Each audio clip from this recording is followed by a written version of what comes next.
Marcel, Ya. ada yang ngomong Ya. di sini, Ya. kebenaran seperti pedang bermata dua. Ya, Wih. kalau misalnya bahasa hukum, tumpul ke bawah, tajam ke bawah, tumpul ke atas. Iya. Ya, kebenaran memang selalu akan berbeda, dan disinilah sebetulnya kalau kita hidup bersosialisasi nggak Iya. bisa untuk menekan kebenaran orang lain, karena kebenaran Betul. itu kan sangat relatif, bukan absolut. Betul. Betul. Iya. Betul.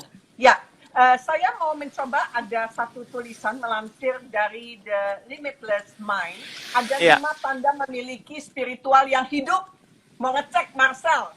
Contreng yang mana yang sudah. Marcel, pertama, Iya. memiliki empati yang tinggi. Artinya, peka, kemudian sensitif, kemudian merasa spesial untuk kondisi-kondisi tertentu maupun orang lain. Oke apa enggak? Oke, contreng. Kedua, memiliki cara pandang yang benar, tapi terjadi di dalam dunia nyata. Artinya cara pandang yang benar, tapi di dalam dunia nyata juga punya kolorasinya. Sam. Ketiga, membuat dunia baru dengan imajinasinya. Ya. Iya. Begitu? Oke. Iya. Seperti? Apa ya, Mbak ya?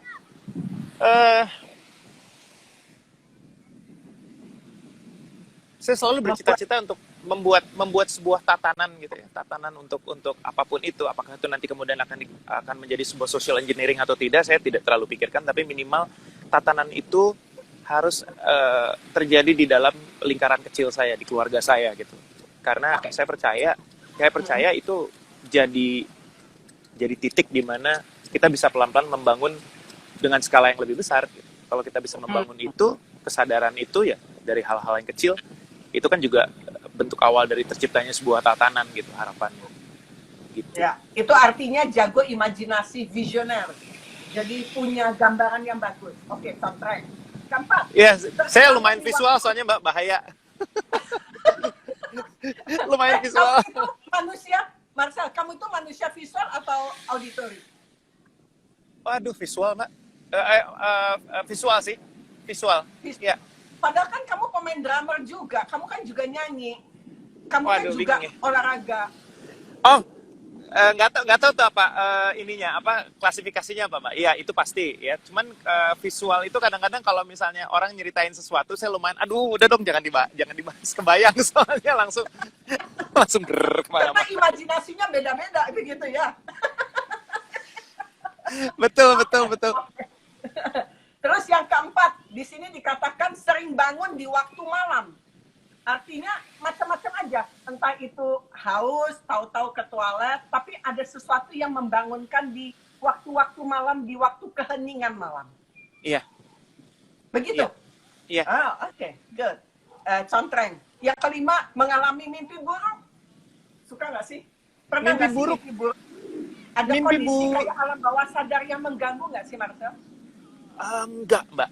Enggak terlalu ya. Cuman waktu itu sempat ada satu mimpi yang menurut saya itu lumayan nyata. Saya di mimpi kakek saya yang paling dekat itu datang, terus kemudian dia ngomong sesuatu, dan setelah itu saya nangis. Pada saat itu saya ingat saya di mimpi nangis, dan ketika saya bangun buka mata, saya pegang mata saya, beneran itu keluar air mata. Dan setelah itu sekitar mungkin 2-3 hari saya agak lumayan linglung gitu ya, karena saya nggak tahu mesti ngapain gitu, kayak ada sesuatu yang kayak ini harus diselesaikan, ada tugas yang harus dibereskan gitu. Kayak gitu. Itu satu mimpi yang lumayan. Dulu juga pernah, tapi itu saya nggak tahu itu mimpi atau enggak. Jadi waktu kecil, waktu SMP saya pernah gitu lagi tidur di kamar, tiba-tiba satu malam saya berasa ada yang kayak something is standing di sebelah saya gitu ya. Itu ya udah, terus saya iseng gitu ya, badan saya agak berat gitu, terus udah mulai kayak nggak bisa nafas itu, terus saya lihat ke arah pintu di kamar saya gitu, memang ada yang berdiri sih pada saat itu, ada yang berdiri, ya udah, terus ngeliatin saya.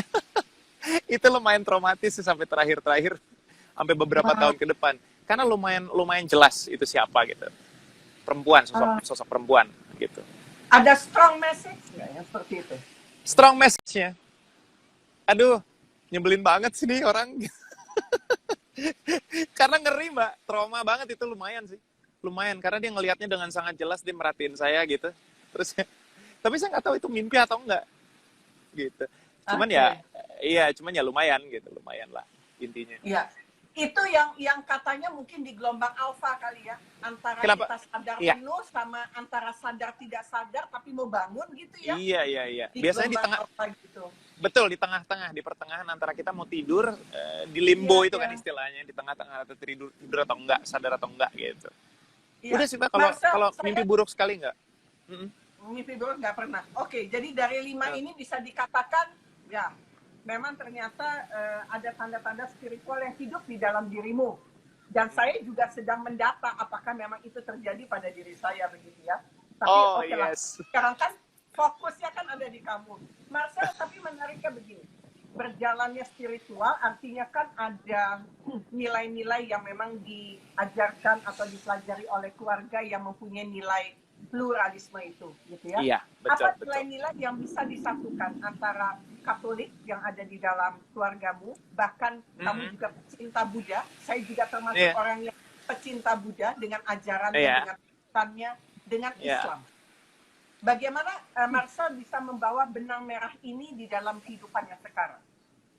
Waduh, seru sekali ya. Maksudnya, yang pasti di Islam itu saya bisa mendapatkan banyak sekali hal di mana saya bisa berbuat banyak sekali. Ya, bukan hanya pencerahan yang internal, tapi juga pencerahan eksternal. Saya bisa lebih bisa berinteraksi. Ya, sekaligus juga sejujurnya juga tidak bisa melepaskan pengalaman-pengalaman hidup ketika menjadi Katolik, ketika menjadi Buddhis juga, Mbak. Karena apa?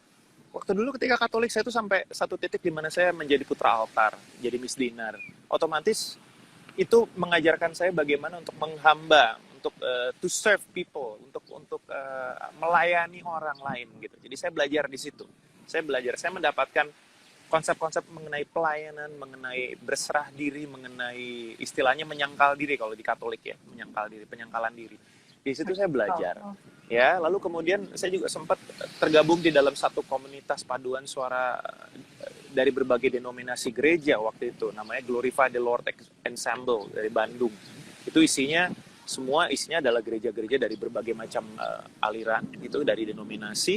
Kita di situ kemudian bergabung menyanyi untuk mereka-mereka yang sakit, ya, untuk gereja-gereja yang kurang beruntung, orang meninggal. Kita selalu kemana-mana touring gitu ya. Intinya melayani. Nah, saya belajar melayani di situ. Di Buddhism saya belajar banyak mengenai bagaimana untuk menemukan bahwa konsep di dunia ini adalah semuanya sebab akibat gitu. Kita tidak percaya segala sesuatu ini kebetulan, jadi kita harus jalani ini sesuai dengan apa yang disebabkan sebelumnya gitu.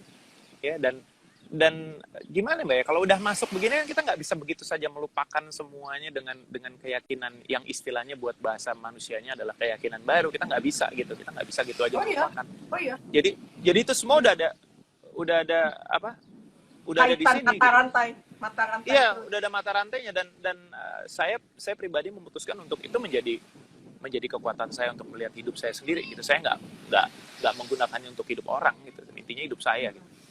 Nah, kemudian di Islam, karena saya juga diajarkan, kakek saya itu adalah dulu juga orang Islam, tapi dia juga sangat percaya pada sesuatu hal yang Jawa? di luar, iya, Jawa sekali gitu ya, kejawen dan sebagainya, alam, ngajarin tentang wayang dan sebagainya gitu. Terus saya juga belajar kayak misalnya kalau di Hindu ada istilahnya sistem kasta dan sebagainya, bahwa sistem kasta itu ternyata sebetulnya bukan sesuatu yang jelek gitu, tapi sesuatu yang membuat kita sadar bahwa penggolongan-penggolongan itu secara tidak langsung kita terima atau tidak memang ada gitu ya. Dan itu adalah cara kita untuk melihat kondisi ini sebagai justru awareness kita bisa kita tumbuhkan dengan melihat kondisi-kondisi ini, bagaimana kita berkomunikasi antar kasta-kasta itu gitu. Dan mengkomunikasikan hal-hal baik yang ingin kita sampaikan sesuai dengan masing-masing kasta-kasta itu, bukan untuk membedakan mereka, oh dia dari kasta ini nggak akan ngerti gitu. Justru salah kalau mikirnya begitu, salah. Tapi dengan empati kita justru lihat bahwa oh saya ingin menyampaikan sesuatu yang mungkin berat, sulit gitu ya. Tapi saya harus menyampaikannya kepada misalnya orang tertentu. Kayak misalnya saya ngobrol dengan hal yang spiritual dengan misalnya tukang beca, atau ini lepas dari profesinya apa ya Mbak ya. Misalnya kan kita selalu mengidentikan tukang beca dengan wah pasti dia nggak ngerti gitu atau gimana. Jadi kita harus mencoba untuk membahasakan dengan bahasa yang lebih lugas, lebih santai. Ternyata enggak gitu. Ternyata tukang becanya malah ngerti dan dia malah bisa bercerita jauh lebih dalam dengan bahasa yang lebih sederhana misalnya gitu. Jadi iya. Saya sering banget dulu karena saya kan juga dulu suka naik beca di Bandung gitu ya. Dan saya punya tukang beca langganan. Jadi kadang-kadang apa ya? Banyak hal-hal yang simpel yang justru malah menurut saya sangat spiritual gitu yang dia ceritakan kepada saya gitu. Bagaimana dia menjalani hidupnya sehari-hari, bagaimana dia bersyukur dengan bekerja itu adalah bentuk rasa syukur dia gitu ya. Beribadah, bekerja itulah adalah cara dia bersyukur gitu. Bersyukur itu bukan hanya melulu mengenai kita berdoa, bersujud dan segala macam, tapi juga menjalani apa yang sudah Tuhan berikan sama kita, talenta kita dengan maksimal ya. Itu juga rasa syukur. Makanya saya gimana caranya, ya udahlah, kita jalanin yang benar, kita jalanin yang tepat, pokoknya jangan sampai menyakiti siapa-siapa dan segala macam. Hal-hal seperti itu saya bisa ngobrol justru dari orang-orang yang kita anggap selama ini, mana ngerti dia ngobrol spiritual gitu. Salah, kita justru salah gitu. Jangan sampai begitu mikirnya. Nah itu yang saya dapetin. Nah hal-hal seperti itu yang menjadi amunisi saya. Belum juga ketika saya belajar bela diri itu belajar mengenai keseimbangan, ya kan, keseimbangan mengenai zohir dan batin gitu ya, badan fisik dan badan non fisik gitu ya. Jadi ya belajar mengenai keseimbangan, belajar mengenai yin and yang, mengenai jamal dan jalal, mengenai masculine dan feminine gitu ya, masculinity and femininity, semuanya memang ada jadi satu, dan tugas kita adalah ya dengan istilahnya dengan kebijaksanaan kita ya, kita mengatur gimana caranya supaya itu bisa ada seimbang di dalam tubuh kita, di dalam badan kita, untuk melihat segala sesuatu biar lebih jernih aja sih sebetulnya Mbak. Gitu. Iya. Saya yakin sekali bahwa tubuh kita ini seperti komputer, casing komputer. Jadi harus loading gitu ya, dari mulai proses 0 tahun sampai dengan usia sekarang. Sepertinya loadingmu tuh banyak. Sudah datanya udah banyak. Data ini masuk sehingga menyempurnakan terus sampai dia selesai begitu. Iya, betul. Masih ada pertanyaan besar yang membuat dirimu masih harus mendorong untuk bisa mendapatkan sebuah keyakinan. Karena keyakinan itu kan tidak bisa dibantu oleh orang. Harus manusia sendiri yang hadir di situ, menyaksikan, membuktikan, dan merasakan itu sendiri yang tanpa harus dipublikasikan oleh orang lain. Masih adakah yang digelisahkan sampai saat ini? Sejauh ini enggak, Mbak. Sejauh ini saya udah kegelisahan saya lebih kayak saya salurkan untuk bagaimana caranya menjalani hidup ini seperti yang sudah saya pilih, jalan yang sudah saya pilih, keyakinan yang sudah saya pilih. Karena saya yakin dengan menjalankan ini pasti kegelisahan itu akan pelan-pelan luntur sih. Saya yakin gitu. Boleh tahu kegelisahannya apa? Masih ada apa sih? Kegelisahannya? Kalau masalah punya anak sih kemarin udah dikonfirmasi Mbak. Jadi pabrik masih buka? Marcel. Saja. Jadi produksi nggak boleh. Oh, pabrik dibuka tapi nggak boleh produksi lagi.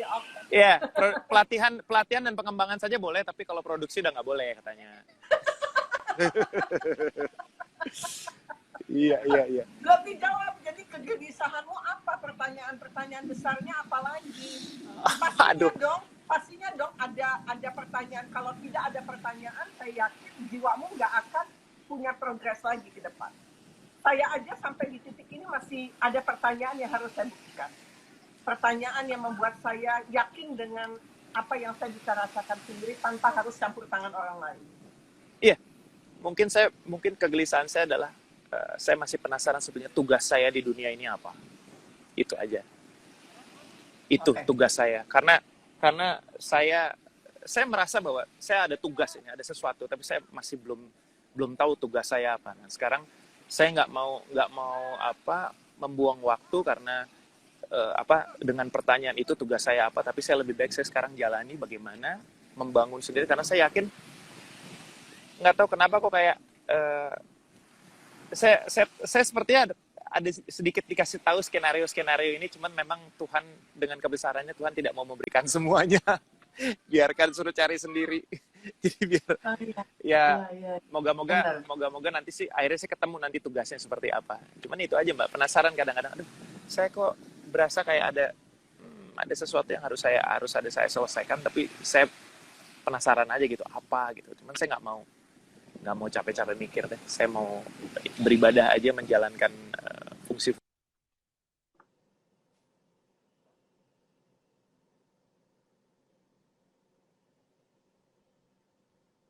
Suaranya agak terganggu. Suaranya agak terganggu, Marcel.